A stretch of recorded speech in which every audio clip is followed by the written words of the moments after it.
All right, the recording has started. Let's hope the recording sticks and the session stays open. First thing to say is I'm using a public version of Zoom, and it's possible that after 40 minutes we might get cut, or now after 30 minutes. And if so, just come back to the same Zoom session with the same ID and the same password, and we'll start again, and I'll start the recording again for part 2. So with that said, I have a little quote behind me. Maybe we can talk about this quote. Can you read that quote? Maybe Janine, I can have you read that, right? Sure. Education is not the filling of a pail, but the lighting of a fire. And can you read who that's by? Oh, can you read who that's by? This guy above me. It's all too small. William Butler Yeats, is it? Yes, William Butler Yeats. He's a famous Irish poet. Yeah. So what do you think of this quote? Anybody? I absolutely agree with it. I think that our job is not to input knowledge, but to help facilitate students' exploration of ideas and the world and resources. And if we get them excited about something, then they'll go out and learn what they need to at the right moment that they need to learn it. Okay, someone else? Yeah, I agree completely. I believe that we need to get these kids ourselves, but obviously the future generations, to be a lot more responsible. And that starts with their studying skills. They have a world to change, and we have to give them the resources to change that world for the better and not for the worse, because I think we've already made too many mistakes that we don't want to repeat anymore. And they need to understand that responsibility is creating a better society. And so by learning how to study, so giving them the tools to study and the passion to study, I think, yeah, we can light a lot of fires. So again, thank you. So both of you are basically saying we want our students to learn how to learn. Yeah. Yes. Okay, someone else? One more. I totally agree with what they've just said. You want to add something? Well, no, I think it, yeah, well, yes. In the sense that I think that it's always very dangerous, you know. We have to respect the limit between what is our belief and try not to impose that on our students, particularly if we are very passionate about what we believe in. But I think it is our duty as educators to give the students the instruments to look into things and then to develop their own ideas, and being able to respect that without trying to impose too much of ourselves onto them. Just give them the instruments to explore. Okay, so I would say what you're all saying also is that the role of the teacher is changing slightly from what I'll call, well, what is commonly known as the sage on the stage, and moving to what is commonly called the guide on the side. And with online technologies, we have a lot more opportunity to do these kind of things, and tools like Nearpod and Kahoot. And today we're going to take a tiny look at something called Flipgrid. I hope you are able to use it. If not, well, then it's just going to be a failure, and that's okay, that happens.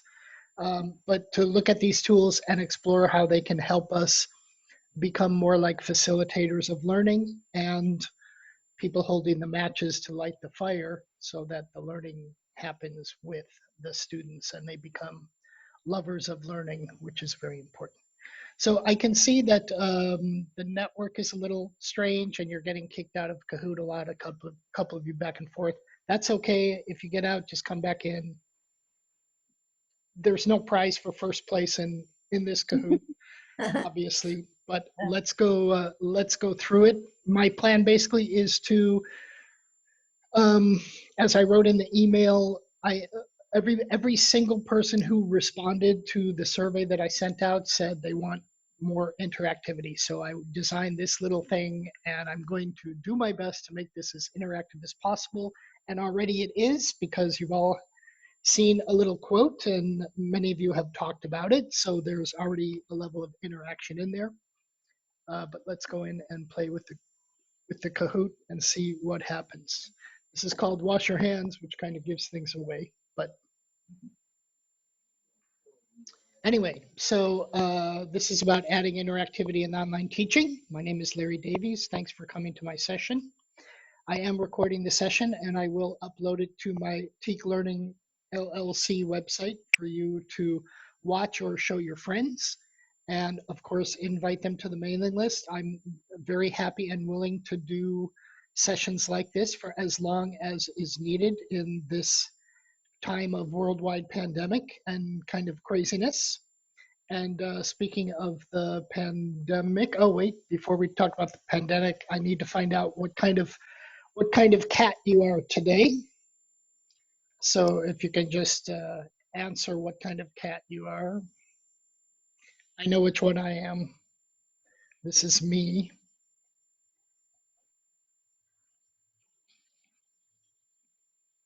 Just 10 more seconds to answer that one. Okay, so we have no sleeping cats. And we One have, yawning looks like we have one cute little cat, and the rest of us are ready to get into business. And some of us are ready to get into business, and some of us are wandering out looking, hunting for prey, or however you interpret that.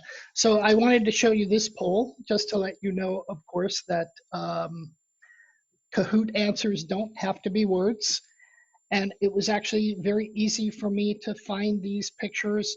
If we have time, I'm going to go into the back of Kahoot and show you how I put some of this together.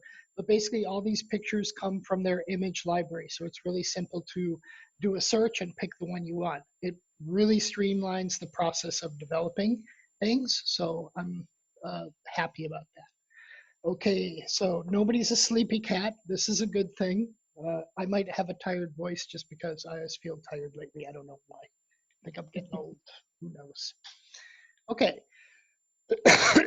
So I am coughing, but it's not a dry cough. I take other medicines, which makes my immune system compromised. So I'm actually a high-risk person for this COVID-19 pandemic that we're all stuck in for now. And I think we all know that there are two main ways to avoid catching the virus. And one is to stay home and not going out. And what is the other one? Janine, do not answer. Wash your hands. No, I said, Janine, do not answer. Oh, sorry. I didn't hear that part. Okay. Take the necessary precautions. I mean, you have to wash your hands and to wear a mask and just keep the distance from other people. Yeah, that's true. I should put on my mask while we're doing this. But you're distant. Okay, just for a minute or two. I'm putting it over my headphones, which means it's not working so well. Okay, I'll take off that prop. It's done. I have some gloves behind me too, but I'm not going to put on those gloves. Oh, yes, okay. Gloves. So we're going to focus on washing our hands today because washing hands is very important and it's really easy, right? Washing your hands is easy. Now, I'm going to show you a video. And there's a very famous American singer. Her name is Gloria Gaynor. I don't know if you know her. She had a hit song way back when I was, I'm kind of scared to admit this now. I was a high school student. This is the late 1970s. She had a big hit song called I Will Survive. So very recently she made a video and singing I Will Survive and washing her hands. So she has a hand washing song to the song I Will Survive. So I want you to watch the video and then let me know what you notice. You're going to have a choice of 4 things down below. So you have time to answer, but you do need to watch the video. But watch very carefully how she washes her hands, okay? Oh, double points. And you have 60 seconds to answer, and the video is about 20 to 30 seconds.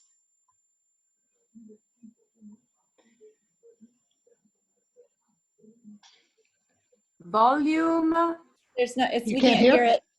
Can't hear it. It's okay. I'll sing. Da da da da da da da. And I will survive inside of a lie. I will survive. Okay, well, that's the best we can do. All right, but you did watch her, even though you couldn't hear her. It's not important you couldn't hear her, but you could see her, right? So her hands are clean. She forgot to use soap. She's doing it wrong. She needs sanitizer. Mhm.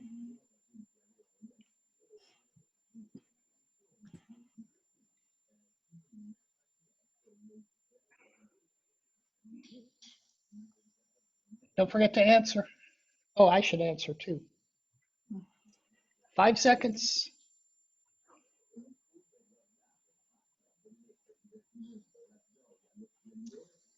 Okay. So one of you said her hands are clean. One of you said she needs sanitizer, which is probably true, but the most important thing is she's doing it wrong. You don't believe me? Oh, I answered slowly. Okay. Okay. So let's watch it again. See if you can answer this time. Answer as quickly as you like. Da da da da da da da. You will survive. I will survive. Look at her technique there, that hand washing technique.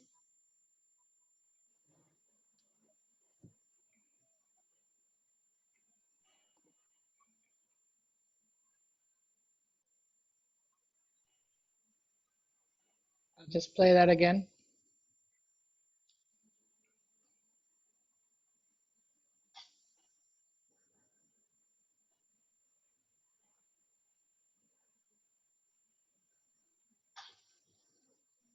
Did you answer yet? Yeah. Yeah. Okay. She's doing it wrong. She's just doing it wrong. It's not good. So I wanted to ask this question again to show you that you can also combine word answers with graphics answers. You can have any combination you like. So I think that's also good when you're planning your lessons and you're trying to get that interactivity in there.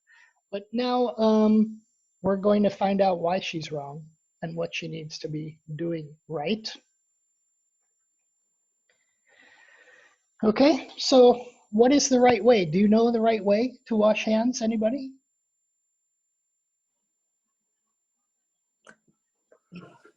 No. We'll see, I guess. Yeah, you should do it for 2 minutes, at least 2 minutes, washing.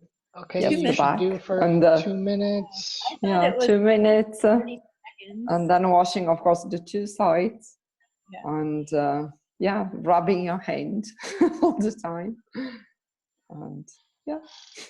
Okay, all right. So it sounds like to me that nobody really knows how to wash their hands. After today, you're going to know how to wash your hands as prescribed by the World Health Organization, because they prescribe a way. And I have another video also. But thank you for telling me that you can't hear the video. This is something I'm going to have to think about. This was my first time using video on Kahoot, and if you can't hear it, I have to think of something. I might probably play the same video on my phone so that at least you can hear it and maybe show it this way or something. I'm not sure.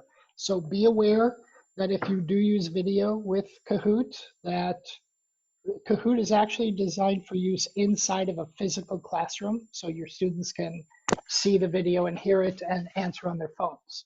So virtually, doing this virtually is a little bit more of a challenge, obviously. Okay, but let's talk about washing hands. So there are actually several steps, but I've only put 4 of the steps in the puzzle that's coming up, and your job is going to look at the 4 steps and try to put them in the proper order by dragging the first step to the leftmost box, and then the next step to the second box, and then the next to the third, then the last step, or the last step to the box all the way on the right. And again, don't worry if you don't know, because at the end of our lesson today, you're going to be very good hand washers and mask wearers. So let's go. Try it out. See if you can sort out the general order of washing hands. And you have 60 seconds. So rub your left fingers with the right palm, then switch. Rub your right thumb with your left palm, then switch. Palm to palm with fingers interlaced. Rub your hands together in a circular motion. Which one is first? And then next, next, and next.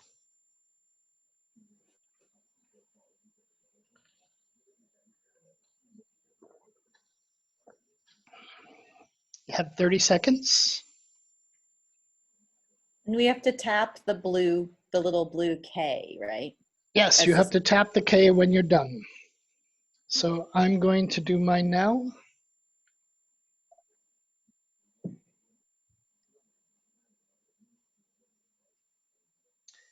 Okay, I think I have the correct order.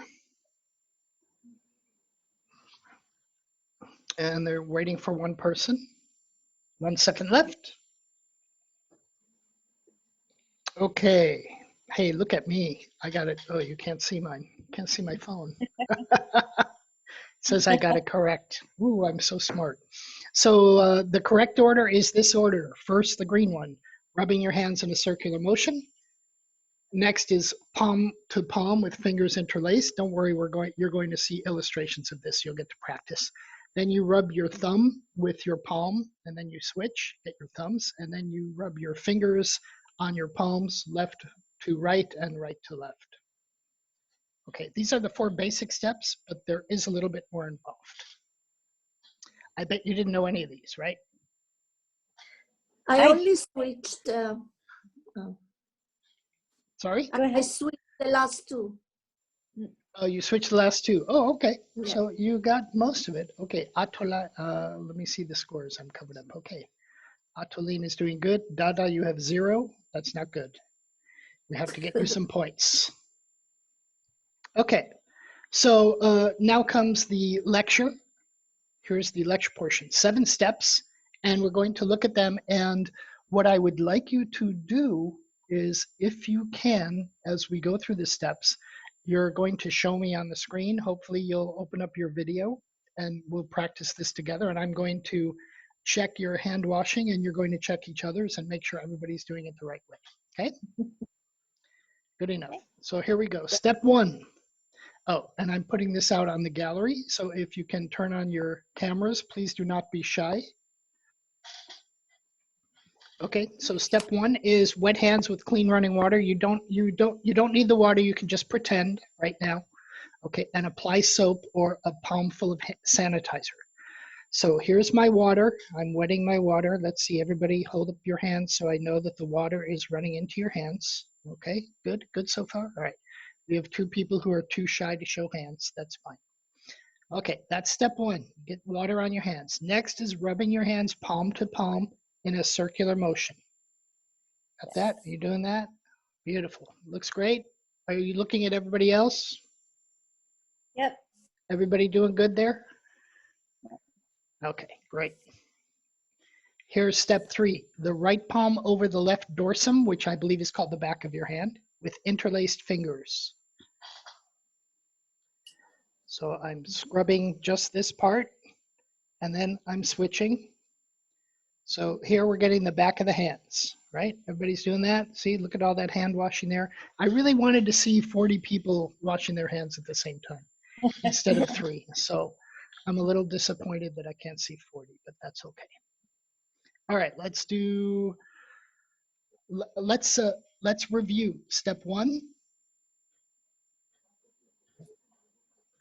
No. Step 1 is getting Well, first we have to get the water in your hands. Step 2, Yeah.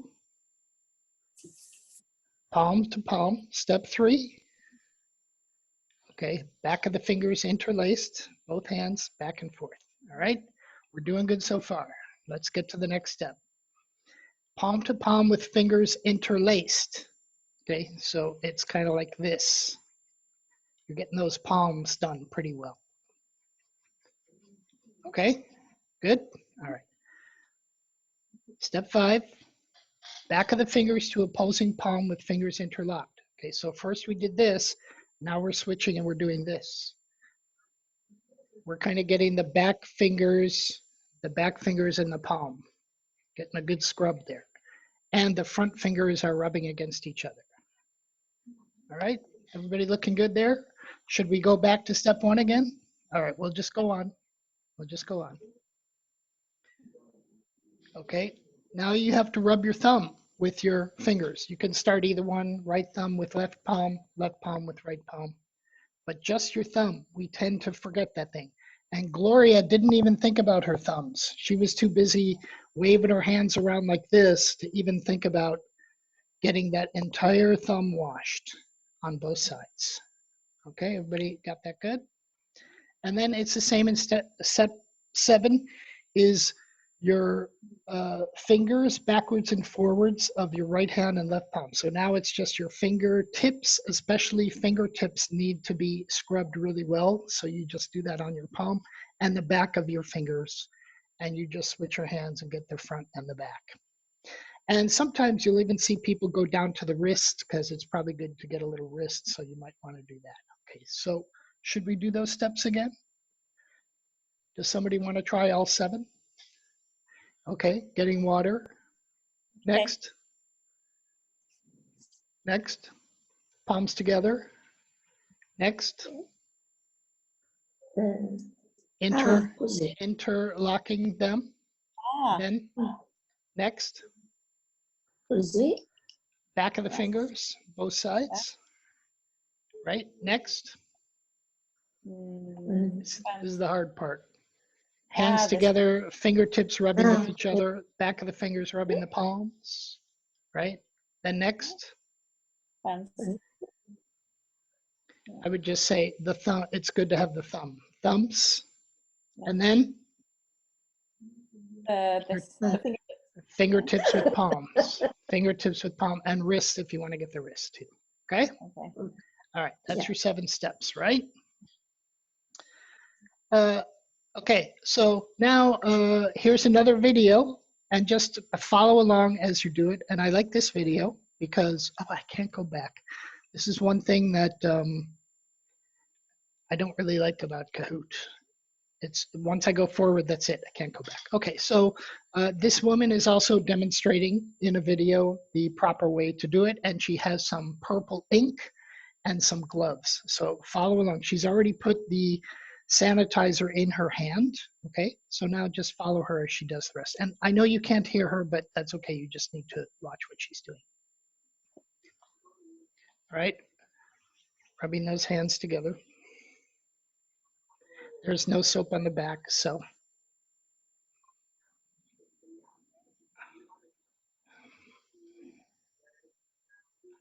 I'm doing the same technique in the back of my hand with each hand.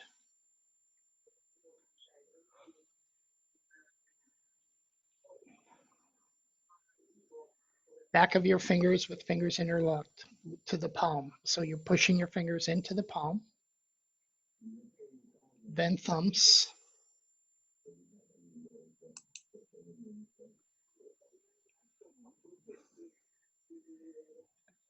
Fingertips on the palm, vice versa. Wrists.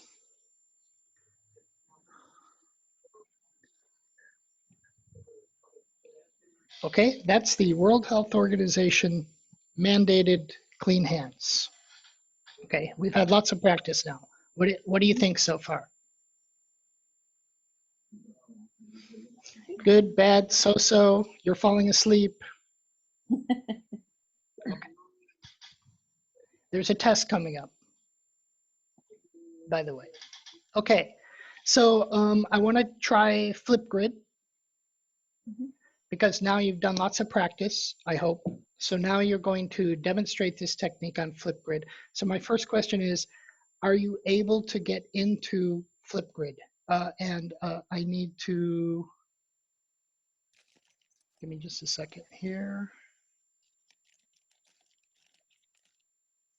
Okay, I'm gonna flip over to my tab. So on Flipgrid, I've created this board. If you go to flipgrid.com and you type in teak wash your hands, I tried to get wash your hands, but it's already taken. So I just put teak wash your hands.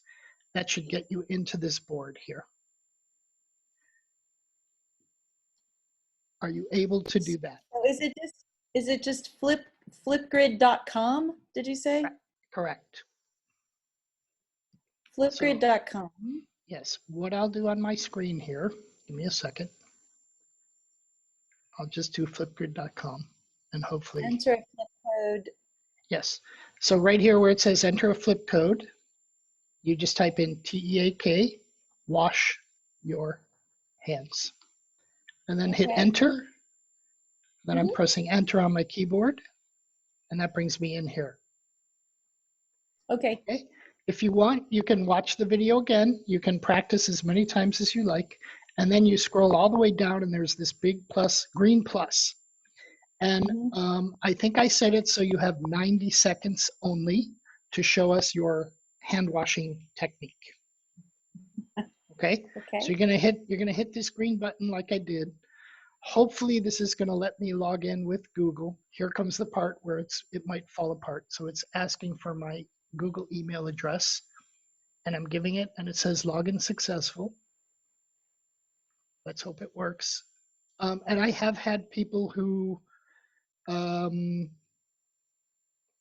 have had trouble getting into Flipgrid the first time. It looks like I'm in because what you can see now is a video. This is me in Flipgrid ready to record. And I guess you can see all the controls here, right? So there's the record button. I don't even know what these are. Here's filters. Oh, look. I can do nice filters. I can do little robots. I can do lots of things. Oh. Okay, maybe I can't record in this. So there's that, and it looks like you can put text on the screen. Look, there's stickers, so it looks like the kids can play. Let me do a hand wash. Let's see if I get a sticker. It looks like I didn't get anything. I don't know what that is. Sunglasses. Oh. All right, we'll just put a happy sticker on there and see what happens. Oh, look at that. I can put a big sticker right here as I record. Yeah. See, this is me seeing this for the first time too. So I don't know if this is useful for the kids. They might like it. They can put funny things up here. So I'm gonna record myself now. And I have about 90 seconds. So I'm not Gloria Gaynor. Whoops, here's my hand washing technique here first, then interlacing, and then from the back and the back again. And then the palms like this, where I'm rubbing the back and the back. And then from what I remember, I'm doing thumb, fingers in the wrist, and finish with the wrist. And my hands are clean. I'm done. Then I can press stop. And it looks like I pressed next.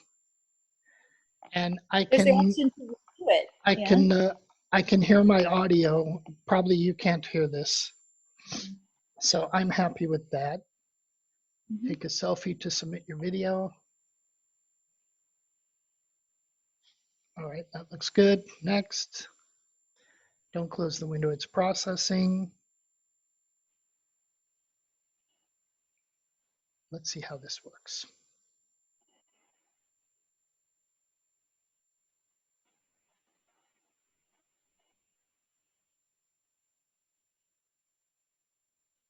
Okay, that's going to take some time to process.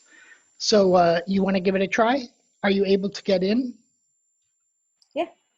I have clicked on the plus, and for some reason I can't do what you did. I don't know why, but it's not giving me permission. It might be my computer, but okay. I like the face. It's beautiful. Look at that face. Like I say, technology is dependably undependable. So it's good to experiment to see if it works and what it can do. That was my first time seeing what the person doing the recording can do. I can see that it's going to take a while to process the video. So I'm just going to pass over that for now. If you want to try it later, please do. And put something up there. I think as the teacher, I've set it up so that I will get a notification every time a student posts a video so I can go and look. And I think, we'll come back. The video is taking longer than usual. Exit to download and try again. I think we'll come back to this. We'll just let it load in the background. So this is something that you could assign to your students to talk about their weekend or something like that and record their video. It could be any subject. Basically, they can do in their own time, and then they upload it. That's right. So you can use this in any way you like, but basically you're recording them. They have to video, so they're giving a mini presentation.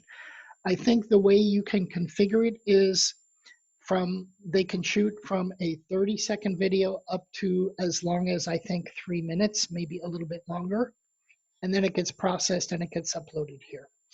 So, I'm sorry. I just wanted to say something I noticed that looked interesting to me was the option to redo it.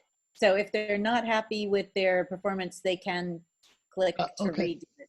Yeah. Nice. I did. Larry, can I ask you something? Yes. Okay, so now I've done it and I've actually watched it again. So does it mean that you can now see what I have done? Because yes. There was no option of me to send it to you. No, you will automatically be able to see it. Yes, so once my video is done processing, it will probably bring me back to the landing page of Flipgrid, and I should be able to see everybody's video that was posted. And I should be able to click and watch everybody's video. Okay. So think of this as like a discussion board. You know, again, I've been teaching in higher education, and I use learning management systems like Blackboard, where you can post a discussion question, and then the students usually write their answers. So this is the same idea, but it's done with video. So you can configure a Flipgrid to have your students do whatever assignment you want them to do. Give them, give a 1-minute talk on the history of something, something, something. Give a 1-minute talk on this person's biography. Give a 1-minute talk, book report, a 3-minute book report, talking about the plot, the character, the action, all those things. So, and then can you share it? Sorry, can you share it then with the rest of the class? I mean, once you get them all in, is it possible to show the rest of the class what everybody has? Everybody in the class who posts there will be able to see what everybody else has submitted. Okay. So I'll come back to Flipgrid and I'll show you the teacher construction side. Okay. But but just thinking about this lesson now, I know technically it's taking longer than I thought, but that's not a surprise at all. So I'm just going to move on with the rest of our lesson, and then I'll come back and I'll show you how I put all this stuff together. Because my main intent is not really the lesson, it's more how I put this stuff together more than anything. So let's move back to the Kahoot. And I'm going to hit the next part. Okay, so just one more time, take a look at how this works. Because I'm going to give you a test.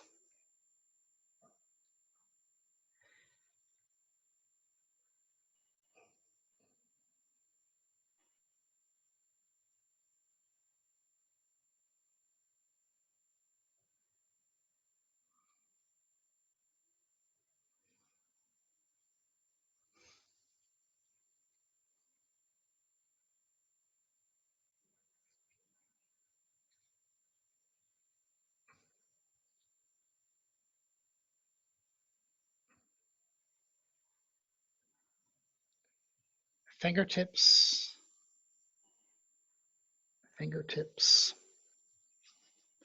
wrists, clean hands. I don't know who that woman is afterwards. Okay.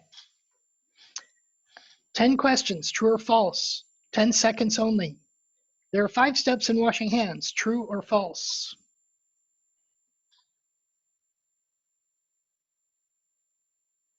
Okay, good. There's only 4 of us. Let's see who is the fastest there. Oh, me? Okay, I'll try to go more slowly. Okay, You only have 10 seconds for each of these, and they're all true and false. Okay, here we go. Next one. Double points. Gloria Gaynor knows how to wash her hands. True or false?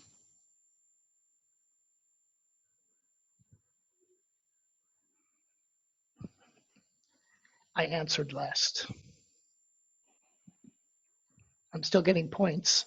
Okay, next time I'll answer wrong, so my points go down. Okay, ready for the next one? Only 10 seconds. If you don't have soap, hand sanitizer works just as well if it's above 70% alcohol. I forgot to mention that in the beginning. It's true. The answer is true. True. True.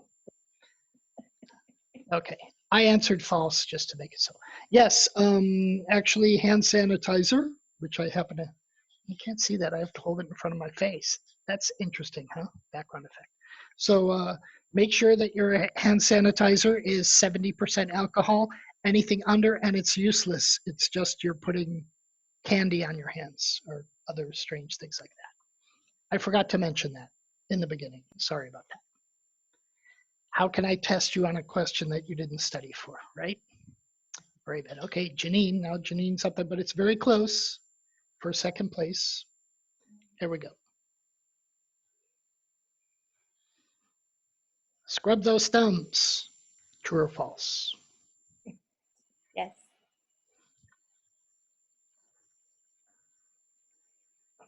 You better scrub those thumbs. A lot of people miss that. And then, oh, sorry, I didn't show you that. Interlace fingers, back of your hands too. Don't forget the interlacing, very important. True or false? Yes, I'm deliberately answering wrong. See, so you guys are racing. Who's getting the most points here? Okay, now it's a three-person race.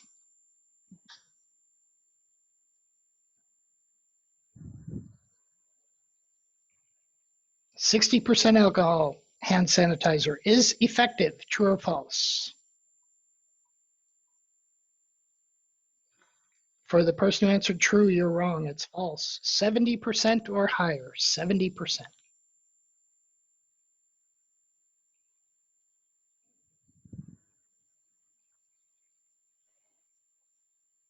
Gloria Gaynor really needs to learn how to wash her hands the proper way. True or false? I think we can all agree if we watch that video that she's doing it wrong. Now that you know how to do it the right way, right? Janine has 9 correct answers in a row. Woo. I'm on a streak. Okay, so one word to express what's most important today about what you learned. Type one word in that where it says type your answer.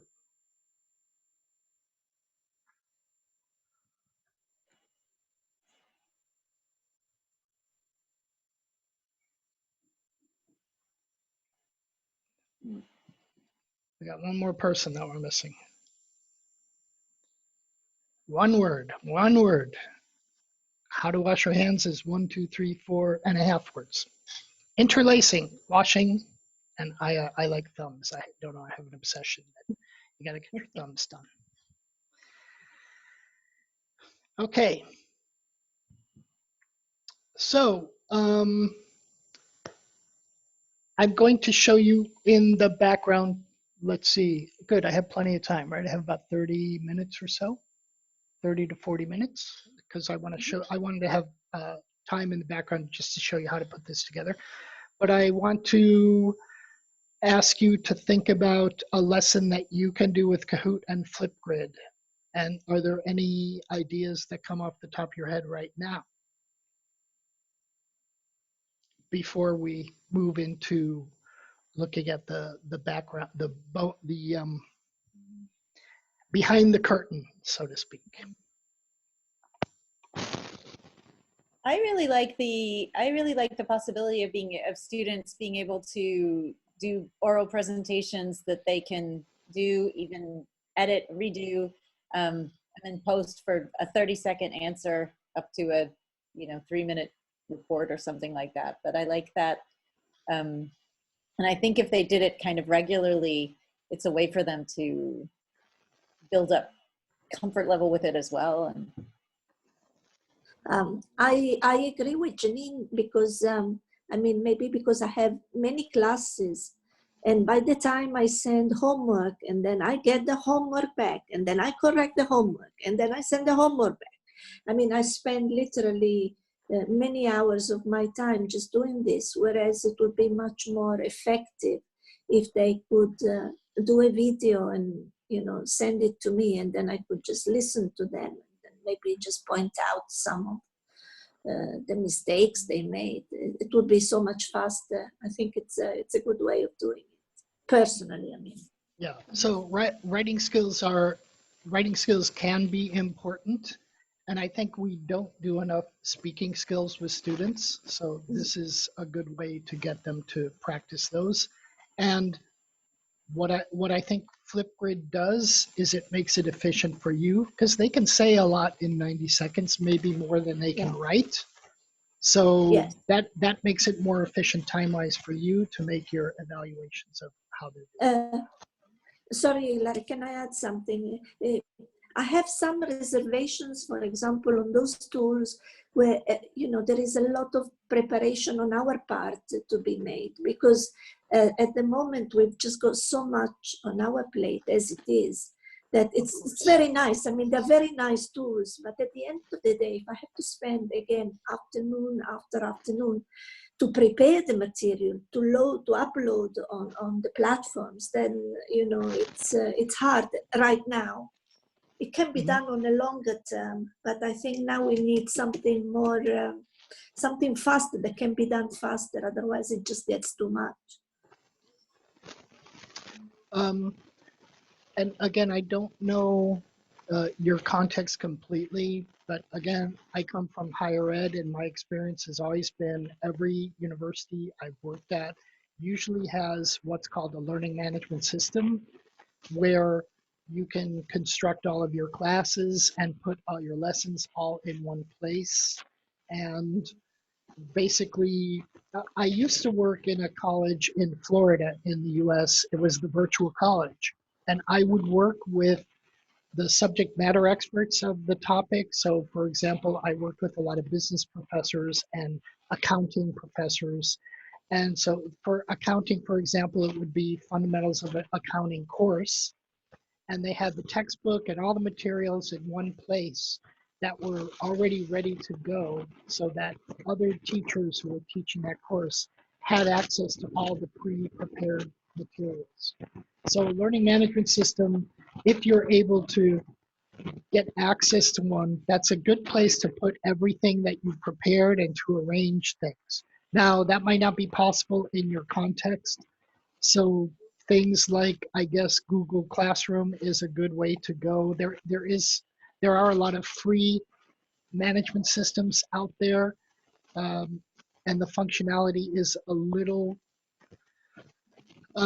it's a little less flexible as the ones that are paid for by larger institutions, but probably it's there. And if you're interested in those, I could do some research and we could probably look over a couple of those to see how they do. Like my problem here is that they're a little bit like China here, in that some websites are censored, and it's actually the hardest thing is, because of the pandemic, I'm lucky they opened up this channel, because they had blocked most of the voice teleconferencing systems like this. So I don't know how they are with learning management systems that are free. They might block them here, so I might not be able to research them very well. I don't know.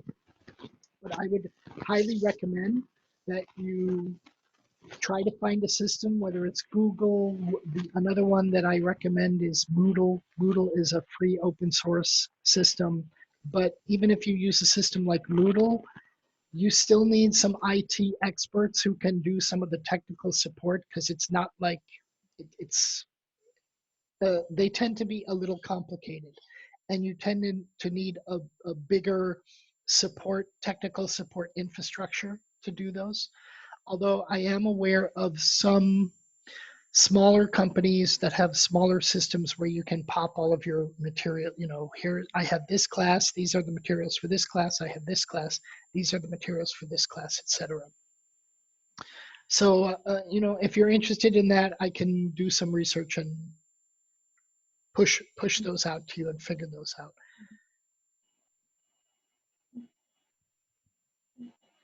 I would, before we leave Flipgrid, I haven't used it, but I know it's possible because I heard it from my colleague, Rosella, that the Google Classroom also has they make it possible to do this recording. Student makes a recording and submits it.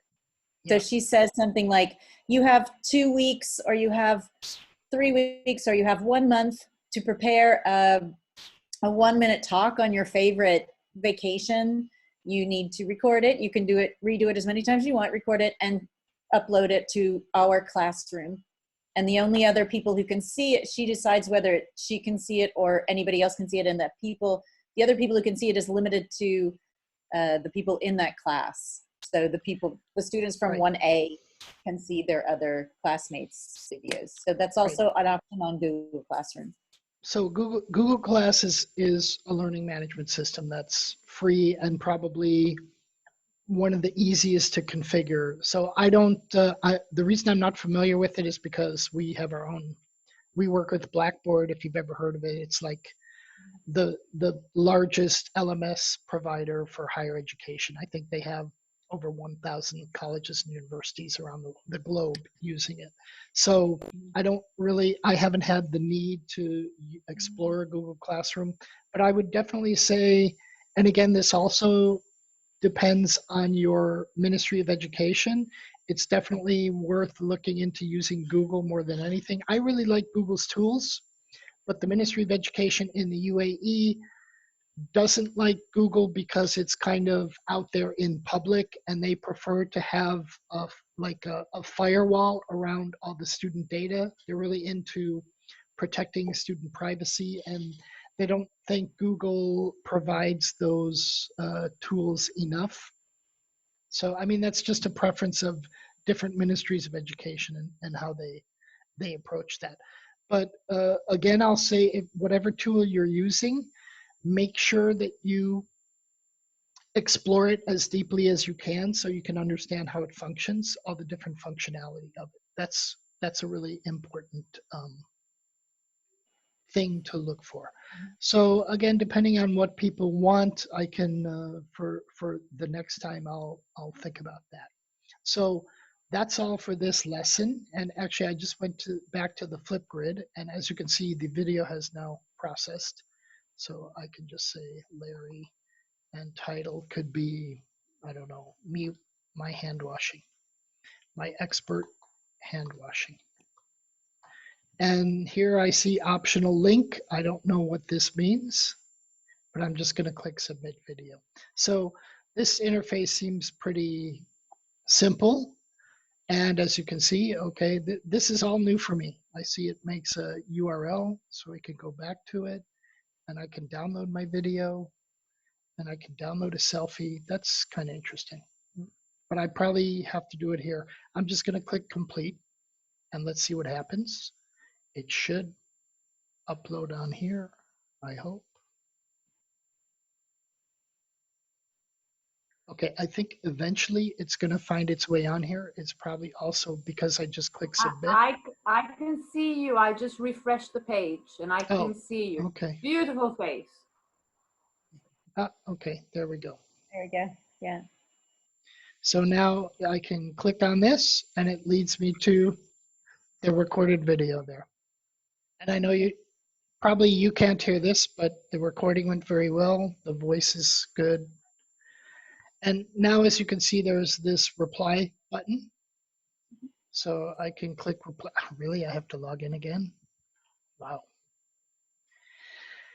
Okay, all right, Flipgrid. Make me jump through lots of hoops.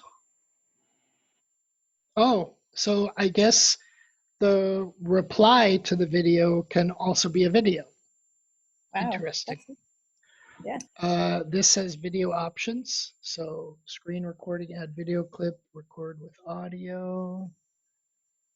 There's pencil, I can draw. I can have a whiteboard on here, photo sticker. I don't even know what these are. What is this? Show topic, okay. Add sticky note. Yeah. It's an interesting little, okay. So it's an interesting interface. So I want to show you this, but let me go into the Kahoot first. Can we do that and take a look around? I'm just going to make my screen bigger. I'm going to hit next. Oh, it's going to, oh, we have to display our champions first.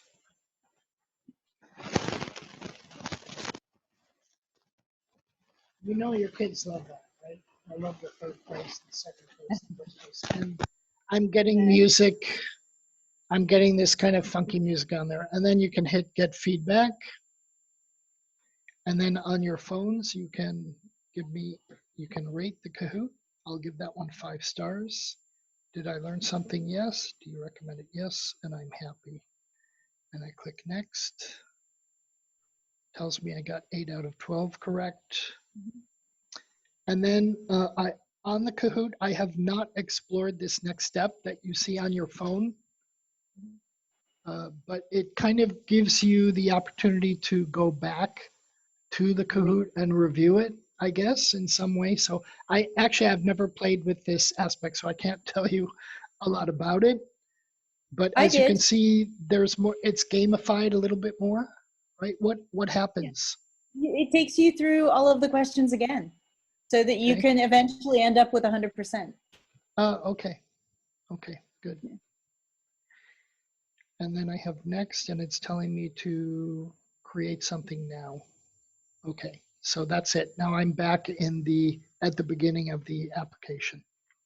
Okay, so let's go to dun, dun, dun, dun. Can we view the report?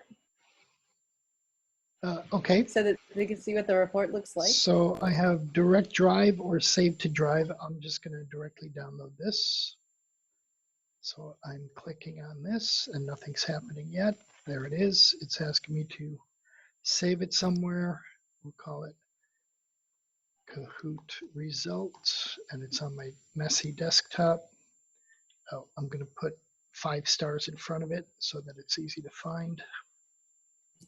Oh, and I have a folder called Wash Your Hands. That probably helps too. Okay, it's generated a report as a spreadsheet. I'm just going to show this in Finder, and I'll open it up and I'll share that screen with you in just a second so we can look at the Kahoot reports. There's something interesting on the bottom there. Under the view report, save results, play again, new game is Kahoot tip, challenge your students to beat their old scores in ghost mode. I've never seen that, but it could be interesting to know. I can tell you that Kahoot has a blog and they publish lots of training type videos on the website. I actually found their tips and tricks for language teachers on how to design for language lessons. So I will share out, I'll share out some links of some other technology sites that I know, including a link directly to that article about how language teachers can use Kahoot to design their lessons. And now I'm just looking for my share box because I'm in the Finder. Come back. Control panel, Zoom control panel. Where are you?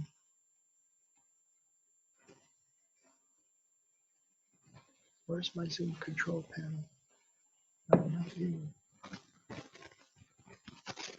Ah, there it is. Yay, I found it. Okay. Now I can share the spreadsheet report. Here it is. Look at all those tabs at the bottom. You have your overview, final score summary, slides, polls, and every slide, there's a tab for every slide. So it comes out as an Excel spreadsheet and you get lots of data, final scores. Here's everybody who played, 28 answers. So there's lots of data here that you can play with, obviously. See who scored what, see who answered what, who got things right and who got things wrong. And It looks like it makes a slide for each tab. Okay.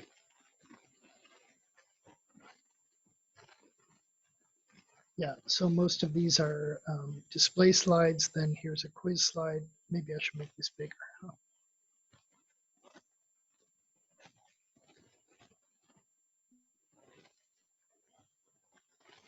Okay, so it's a little clunky, but it gives you everything and you're able to look through it all. So it's good. It's good that it does have the reporting system like this, and you get reports on every single slide that you put in there. And again, it indicates whether it was whether they got it right or wrong, and the number of points. So who was the fastest in answering, etc. Okay, so that's a Kahoot report. Have you guys seen the Nearpod reports? Have you seen them? Yeah, you have, Kristen, yeah.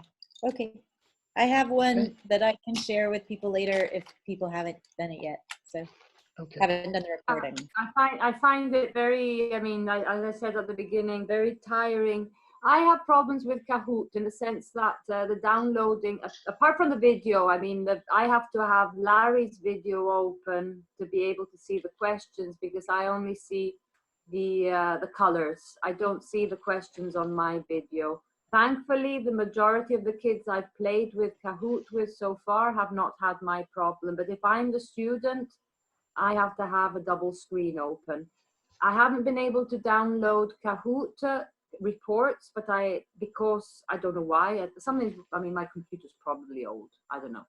And I have seen online the Nearpod ones, and I find them very detailed, a bit like what I've just now seen in the Kahoot, download, because what you see on the screen is very different. But I mean, very useful once I start understanding how to deal with all the evaluation part of the lessons.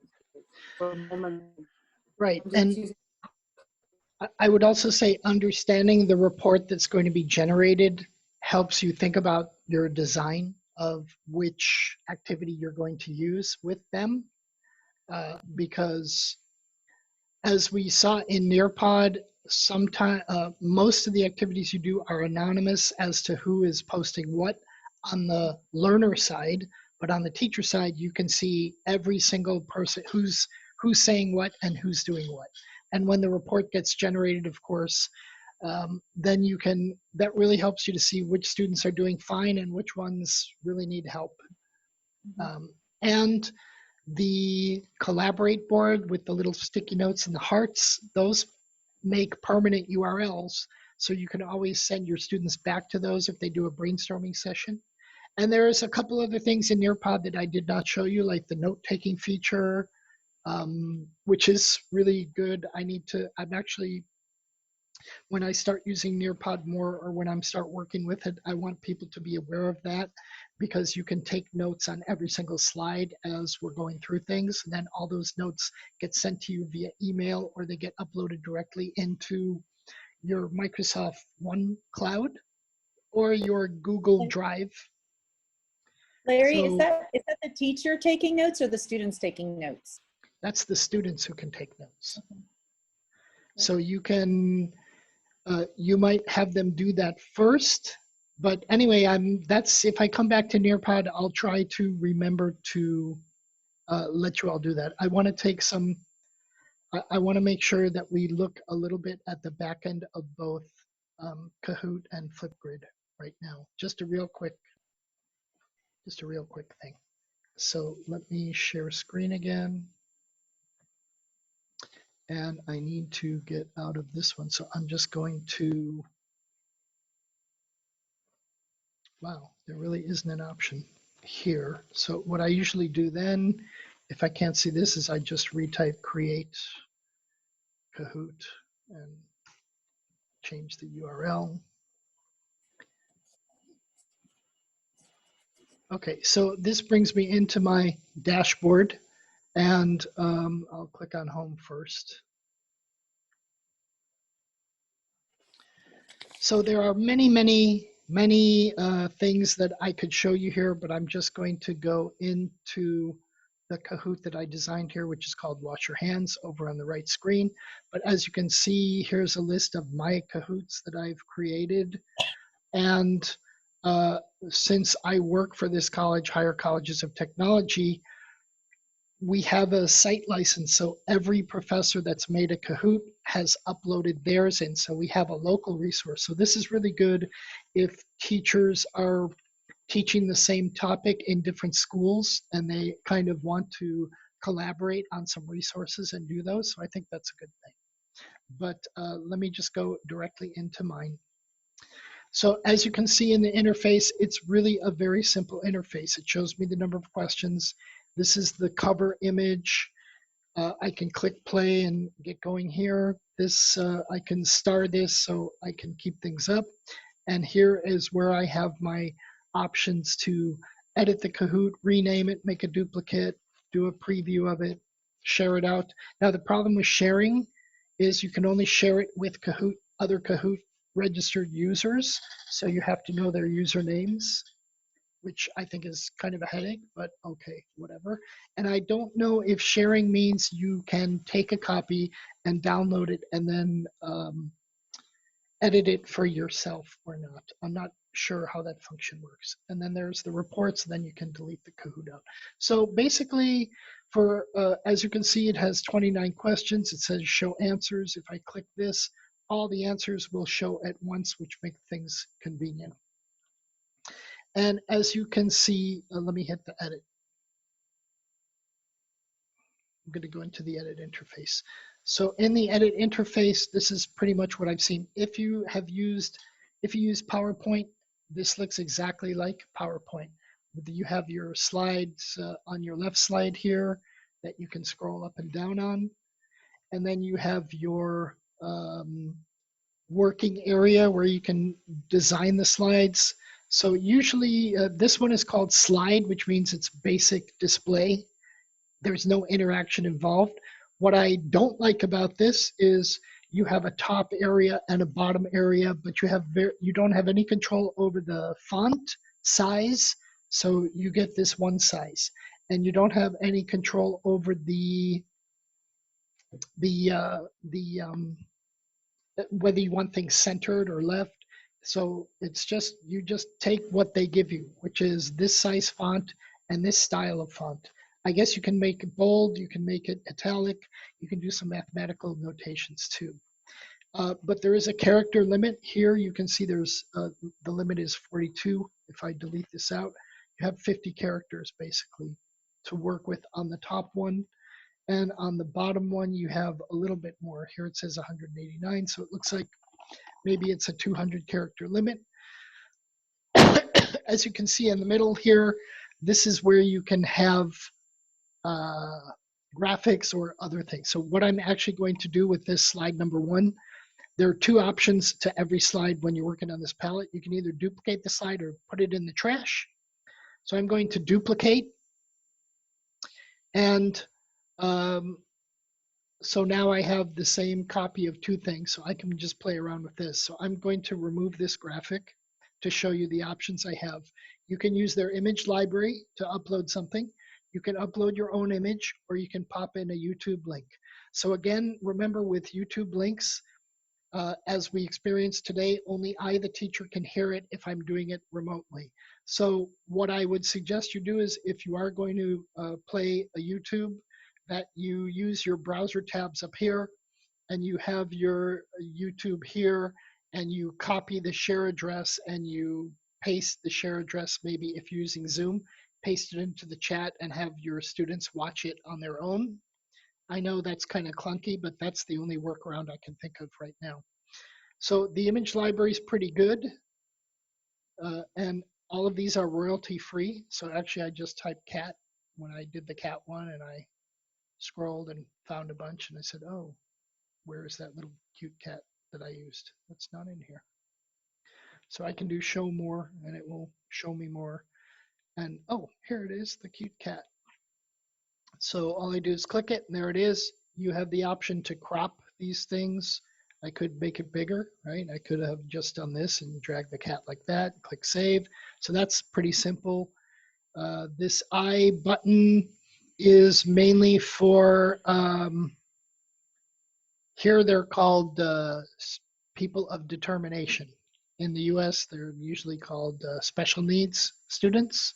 So this is alternative text, and usually there needs to be a credit source, but that's done automatically with these kind of slides. So, and again, I can remove this, I can upload my own image, and actually for this one, I did have these images that I took from a teacher that I was working with. She had these 7 images, static images, and I thought, okay, it's good to combine static images with some movies and think about the difference between listening to me, blah, blah, blah, blah, blah, slide to slide, although I added in the interactivity, having you do that with your hands, and then, or using a movie, or using both, or using neither one. So how are these things going to be effective? So the way this works with slides pretty much works with everything else.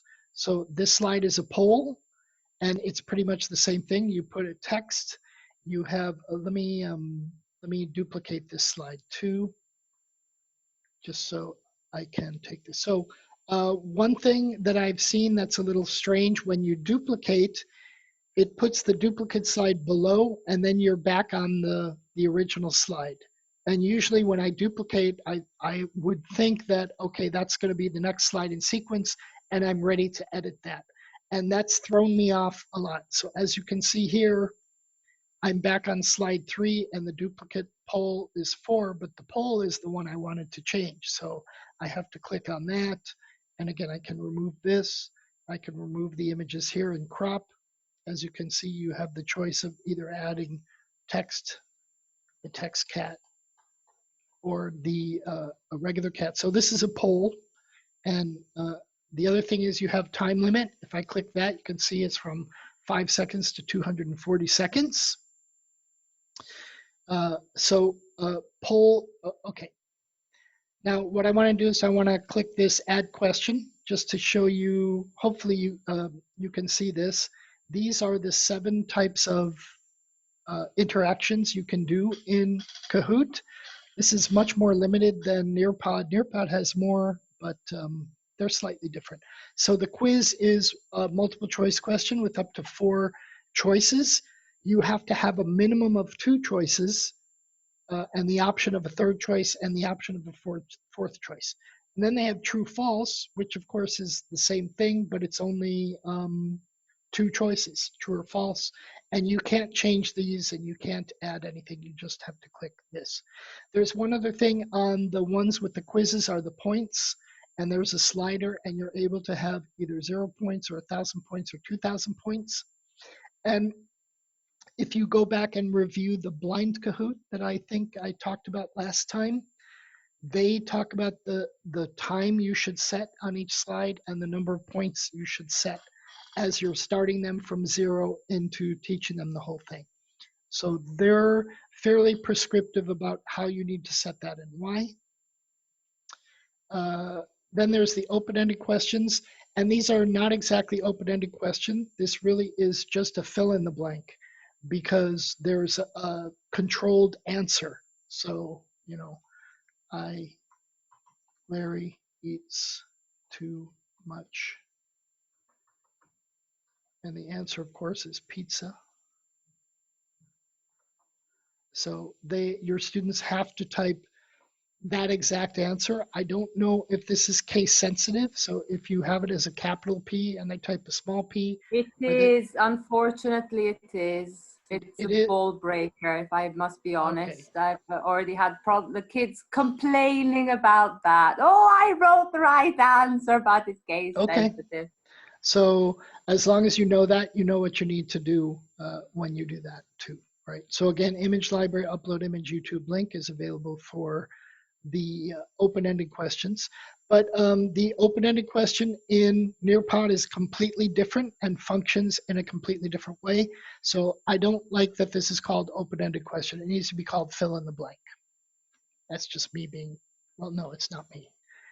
The puzzle feature we did today with ordering the 4 steps of hand washing, they talked, for language teachers, they're suggesting you take vocabulary words and you split them up into 4 pieces, and then they're mixed around and they have to put them in the right order to spell words. So that's a good gamified way of remembering spelling words. And you can probably do that with sentences.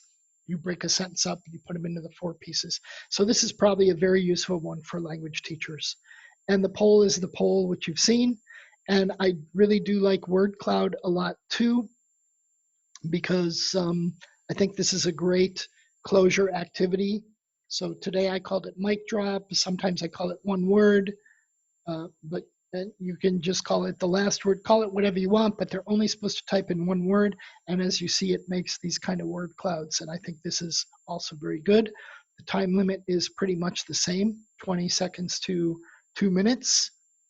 And you probably, with your students, give them longer time first, the first time you do the activity. And then if you do it again, you probably want to make that shorter and shorter. And then the slide, of course, I think is the most useful because that's just a presentation slide. And that's really it. That's the interface. I think it's pretty simple. I don't use this button called Question Bank yet. And I haven't even experimented with it, but obviously if it's been created, if the question has been created in the community of Kahoot makers, you're saving yourself time. But I don't know how useful that feature is.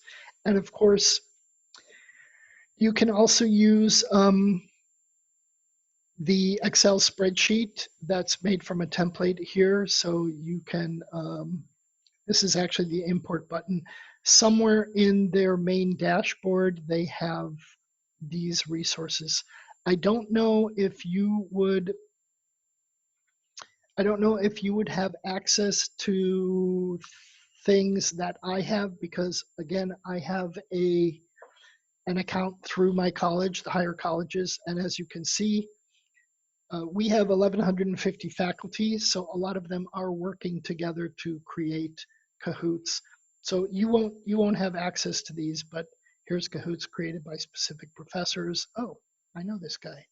He was one of my people earlier. Let's see what he did. So I can actually poke in and see what he did.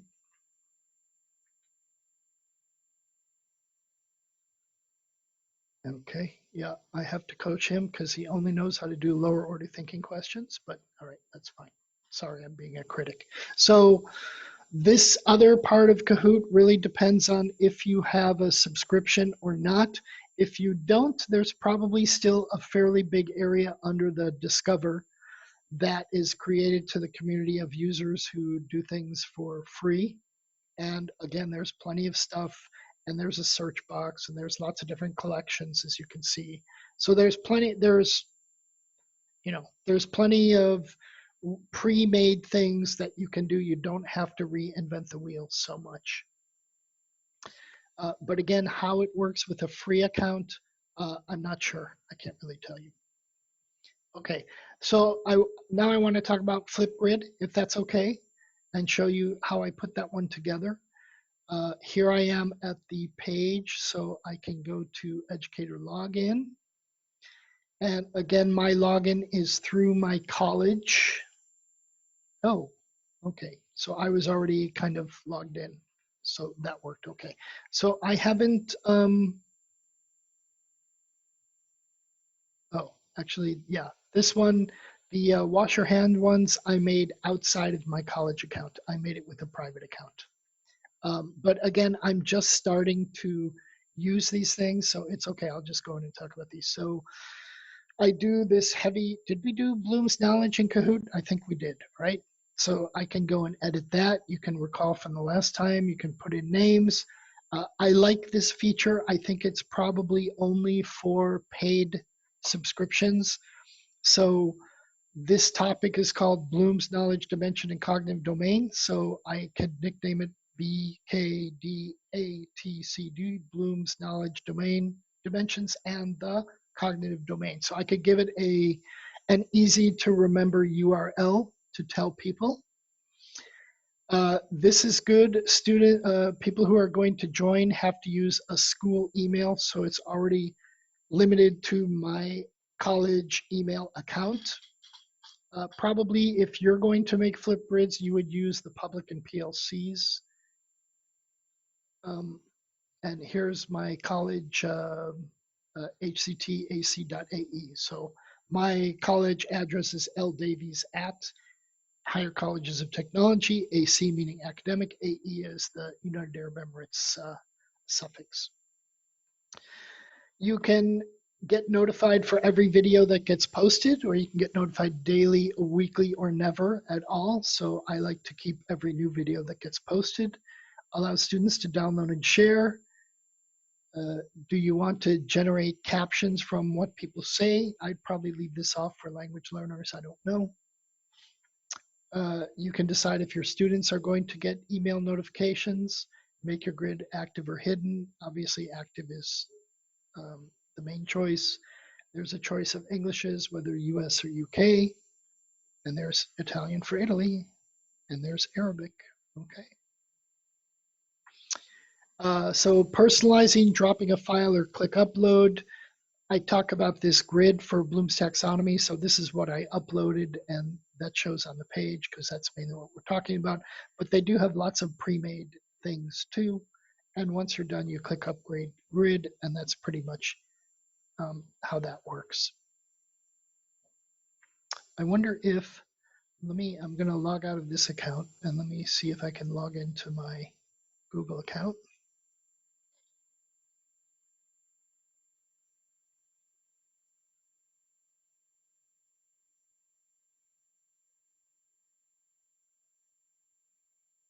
Okay, so here's my wash your hands. I uploaded my logo. There is the share option, and maybe you cannot see this. I don't know if you can see this, but I can copy the URL I created here, which again is Teak Wash Your Hands. I can generate a QR code for students. I don't know if you can see this on the screen or not. And as you can see, I can get embed code if I'm putting this directly into a course. It works with Microsoft Teams. It works with Google Classroom. And it works with something called Remind. I don't know what Remind is though. So if you do use Google Classroom, that's good. They're already connected with you on that one. Here you can see you can share to Facebook or Twitter. The other actions you have in this drop-down are adding co-pilots, which I guess are co-editors.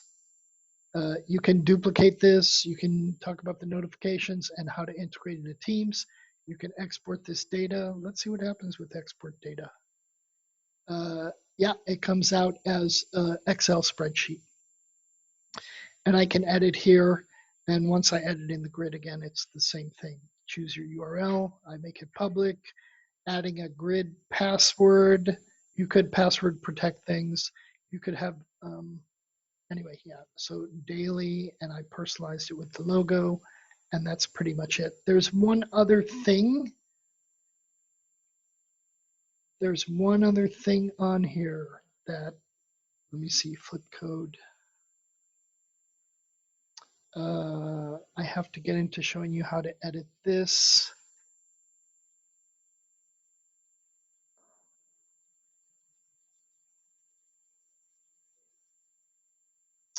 Where was it? Maybe under actions. No. Maybe under edit. No, there was one other thing. Where is it? I can't find it. I'm a little lost in this one because I haven't used it a lot, so I'm still a little confused. But there's a place to put together the instructions that for what people need to do. Why is it not here? Sorry. Integrations Achievement Help Center. Let me see if I click here. Okay. Oh, all right. That's how to do it. So apparently you're able to construct, I just used one, which is, the show you how to do it part, and I'm clicking on that. So I was able to embed a YouTube video here, and I was able to put the instructions in here. And apparently you can add more than one of these ways of doing things, I guess, into here. Let me go back to wash your hands. See, okay, yeah. So you can have them do different topics. So the first topic here is show how you do it. If I click add new topic, again, it could be a short speech on what you are doing. Oh, see, I'm limited to 35 letters here. A speech on the virus. Here's the recording time drop down. You can have them record up to 10 minutes. I would say keep it under 2 minutes more than anything else. And you can give them some kind of a prompt. And then down below here, I still haven't played around with this, but there's a thing called focus. So as you can see, there are different integrations, including a Nearpod and Kahoot integration. And I can't tell you how this works yet because I'm not so familiar with it. And I just haven't played around with it enough to say, well, if you do this, you get this, and you do this, you get this. But it's definitely worth looking around. And here's a button I've never pressed, more options. Topic tip, add a tip to help your students. Okay, and you can have attachments, and it could either be a link or an actual attachment. So obviously here, oh, that's interesting. Okay, and these are URLs, and then moderating video. So I'm not going to run through all of these, obviously, but there is, you do have the option inside of the Flipgrid to add several topics under one subject. So for each grid, it looks like it has an unlimited amount of things you can have them do. So I would say the grid is your general topic, and then the smaller topics that go under that are what you could put into here. And then you hit create topic, and there's no cancel button. Okay, and I'll just go back. Okay, so I think that this also is a fairly easy interface to learn, although you can see I got a little lost trying to find this particular thing, but I don't think that's too bad a thing. But you can add this. They're very, it's a very flexible interface, and it's a very easy interface. And you can add, the ability to add videos or other things is pretty good, I think. And all of this is editable, and yeah, I think that's about it.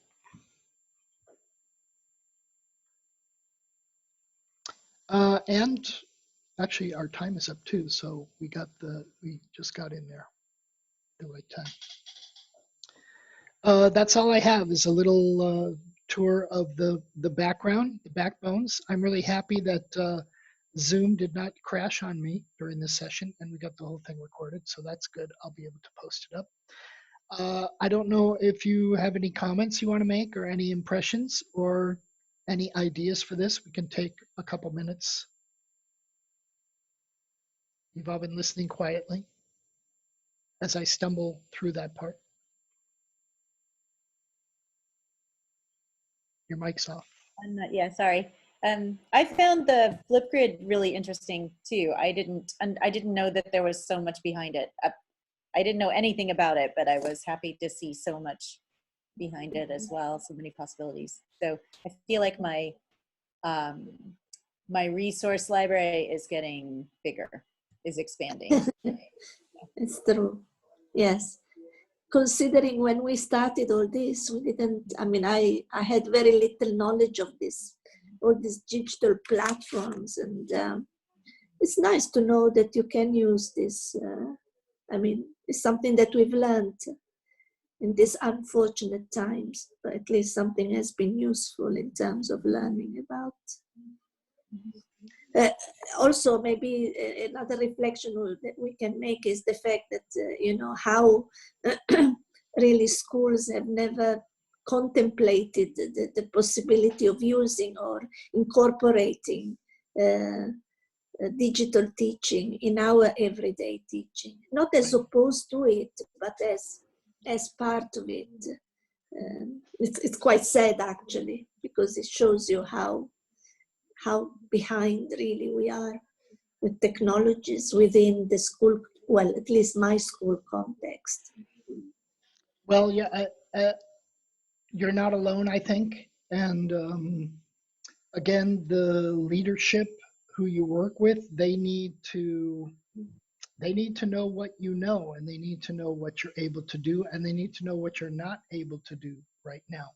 Because one of the big, I can show you all this stuff because I work for a big institution. So I have all the institutional licenses that show you the entire tool set. And I don't know if the free versions or the smaller versions have as much of that available or not. So that's something that you're going to have to, wrestle with your school administrators. But it's good to, and again, I'll just say the first step is to kick around the tool and explore and experiment with it and get ready for it to fail several times, because it will. And even Yeah. just tell your students too, look, we're all learning this stuff, so do something and let me know what you tried and let's see how it was. But I think especially for teaching kids, they're going to love recording stuff, right? This is Yes. these are the digital natives, as we call them. It's not an exact term, but they like all this stuff and they like playing with it. So Can okay, I just that's ask? cool. Can I just ask one technical question? Is Mhm. it possible to use Google Classroom if we do not have an account with G Suite? I don't No, think you need a G Suite is a paid account. You probably do need an Gmail address, and those no, are that's free.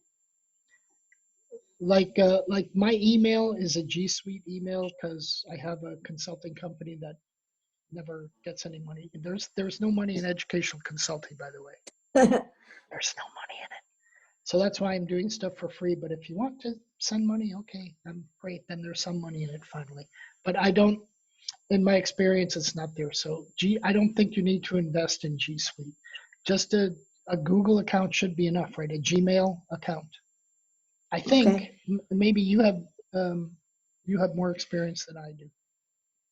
As far as I've understood, we first did it through a normal, everybody had their own Gmail account, but then for privacy reasons, that's what I understood, the school created their own, for each single individual student, they created G Suite, I think. And so Oh, now okay.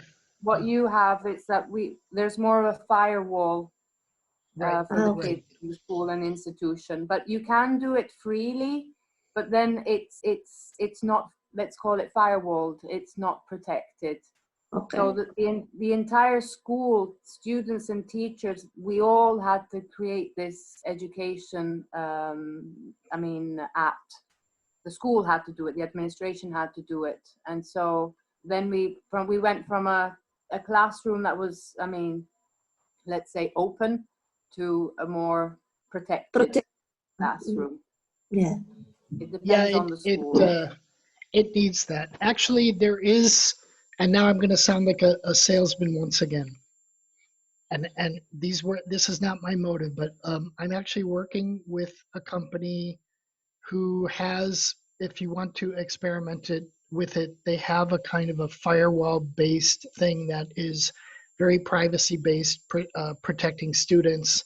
It's not really a learning system, as more of just a place where like students could post videos of themselves, and it's there and nobody knows it's there except for the people who are subscribed to it. So I'll talk to Janine about that technology, and I'm just starting to play around with that one too, and we'll see how that's working out. It's kind of like an alternative to a social media. The problem with social media is that those are open networks, and if someone sees your picture, and this has happened to me, they can if you post something to Facebook, anybody can take any of those things you post down, and then they can create a fake account with your name and then send it out to your friends and say, oh, by the way, I set up a new account, please join me here. And that happens a lot. So this software I've been working with is kind of a way, especially if you're working with classrooms of students, to make sure that that never ever happens, because it's built on privacy first, although it's still social media. But you have to be a member of that group in order to post into that group. But we can talk about that later. There's one other thing that I will do email-wise, because we're about 10 minutes over. I don't want to keep you guys. I'm going to send you one link that's a direct link to the article on Kahoot and how to use Kahoot for language teaching with several suggestions on it. That's number one. There's another blog that I follow a lot, and he is basically an English language teaching based blog. And I guess you're all English language teachers mostly, so you might benefit from that. That's number two. And number three, one of my favorite websites is Jane Hart's Top 100 Technology Tools. And people vote, educators go and vote every year, so that it's not her choice, it's educators who come in to vote. And she's been doing this the past 7 or 8 years or so, but of course you just want to look at the 2019 and 2020 results and see what the top 100 most popular pieces of technology are there. So these are 3 sites, and I'll get them out to you later today, probably within an hour.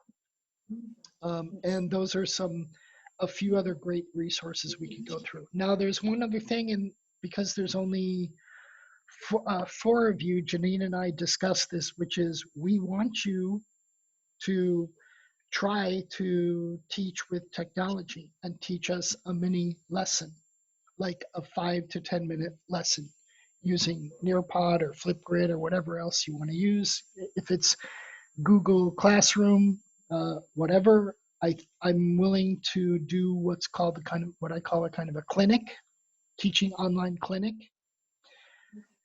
So if you are interested, I guess I'm going to work with Janine and we'll send out an email to see if anybody wants to jump in and get critiqued, so to speak, on how you use those tools a little bit. And I would strongly encourage you to do it, mainly because a lot of unexpected technology things are going to happen that you're not aware of, and you're going to stumble and look really bad, which is a good thing because you want to look bad for us, not for your students. You know, right? You know what I mean by that? So again, it's going to be up to you, but I'll talk with Janine after this or sometime this week and see what we can put out either for next week or the week after. She was telling me about your schedules coming up and that like vacation is coming up. Yeah, but who's going on vacation? Vacation for me would be taking taking the elevator down to my car and trying to start the engine, but my car battery's dead because I haven't used it in a month and a half. That would be my vacation, sitting in my car in sub-basement 3 of my apartment and going, oh, I wish I could drive around outside. Anyway, whatever. So, I'm here and I like doing these things and I think it's important and I hope we get a bigger audience. And so we'll probably be pushing something like that for the next time. And that's all I have for today. I'll be a happy guinea pig. I can show you what I did on viruses. I can shorten it to 10 minutes and show you a couple of things that I did. Yeah, thank you very much. So we'll work out a day and a time and hopefully get some more people to come in and be students and do some critiques in a clinic, and hopefully we get 4 or 5 brave souls to do that for next time. Can I just ask, just a few of you that are here, what do you think about the day? Like, would the 25th of April be too soon? Would it be better to do it the 2nd of May? Or in my case, unfortunately, I have been told that I will be working also on Saturday for a couple, and I don't know when because we're going to be rotating, but they've added on Saturday to our schedule. So I won't be able to say anything until somebody says something to me. So I can't obviously say anything at the moment. Okay. Sorry. But you mean, Janine, to prepare a lesson or to attend the lesson? To do the clinic that Larry is talking about. No, 25th. I cannot do the 25th. It would be too early because we've got stuff every single day next week. Well, I was consider kind of class thinking, online. yeah, I was kind of thinking maybe the 2nd of May, but we could also push it farther. It's just that I think the later it gets, the less useful. I mean, it's still useful, but it would be more useful the sooner we could do it. It was just what we were talking about. Maybe the 2nd of May. Yeah, probably better. It's better than the 25th. Yeah. We'll put out some feelers I about that. can't say. Yeah. I mean, the moment I know what my schedule is, once they decide what's happening on a Saturday, I will obviously be able to tell you, but they've decided that we need to do field trips and a couple of other things, and they've decided that we're doing them on Saturday. Okay. And that's another whole chapter of adventures that is opening up. I don't know what that means, but we'll see. Yeah. Okay. I don't think there's going to be an opening up anytime soon. No. Don't know what to say. Sorry. Unfortunately, but we'll see. Anyway, okay. We'll try to arrange something, and we will see you all again. Okay. Thank you very much. Thank you. Thanks for Thank today. you.